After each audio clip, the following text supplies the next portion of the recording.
आज हम असली एग्रो आश्रम में सरसों की कटाई कर रहे हैं।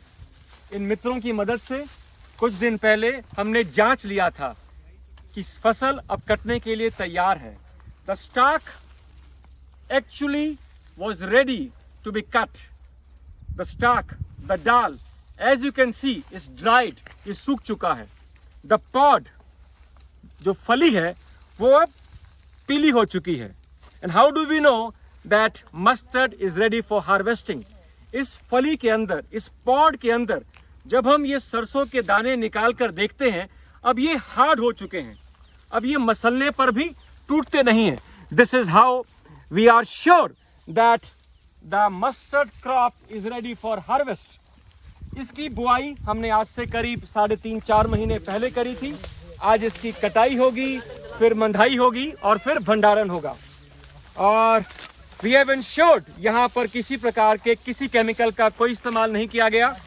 घन जीवामृत की मदद से, जिसका निर्माण गौमूत्र और गौ के गोबर से किया गया और मिट्टी को पहले अच्छे से ऑर्गेनिक कंटेंट से रिच किया गया, उसके बाद इस असली एग्रो आश्रम में बहुत ही बम्पर क्रॉप तैयार हुई। बम्पर से मेरा मतलब केवल क्वांटिटी नहीं है, बम्पर से मेरा मतलब है क्वालिटी। इस सरसों के अंदर किसी प्रकार का कोई केमिकल, कोई जहर नहीं है, एकदम ऑर्गेनिक सरसों, ऑर्गेनिक मस्टर्ड अब बनके तैयार है। अब इसकी मंडाई होगी और उसके बाद इसका भंडारण किया जाएगा। एंड आई एम श्योर इस मस्टर्ड सीड में जो ऑयल कंटेंट होगा वो बहुत ज्यादा होगा। बस प्रयास यही है कि हम आसपास के क्षेत्रों में और किसानों को भी प्रेरणा दे पाएं कि वो भी अपनी जमीन पर अब केमिकल्स का इस्तेमाल करना छोड़ दें, ताकि मिट्टी में ऑर्गेनिक कंटेंट डाला जा सके। अब जो यहाँ पर इन स्टॉक्स में से, इस झाड़ में से, जब इन फलियों में से हम सीड्स को निकाल लेंगे, उसके बाद इन स्टॉक्स को, जो सूखा हुआ ये डाल है, इसको वापस हम इसी खेत में डाल देंगे, जिससे इस खेत की मिट्टी को नरिशमेंट मिलेगी। क्योंकि अगर मिट्टी नरिश्ड नहीं है तो मिट्टी से आप कुछ भी निकाल लो, कैसा भी फल, कैसी भी सब्जी, जब तक मिट्टी के अंदर न्यूट्रिशन नहीं है, फल और सब्जी में न्यूट्रिशन नहीं आ सकता।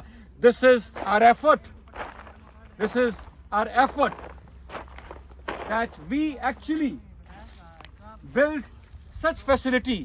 We call this Asli Agro Ashram, where people come, where entrepreneurs come, where students come, where farmers come.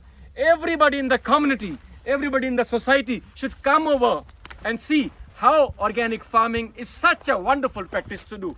Not only commercially, but this gives us immense satisfaction that we have done good for soil. And if you do good for soil, soil will definitely do much better and best for our health and for the health of our future generations.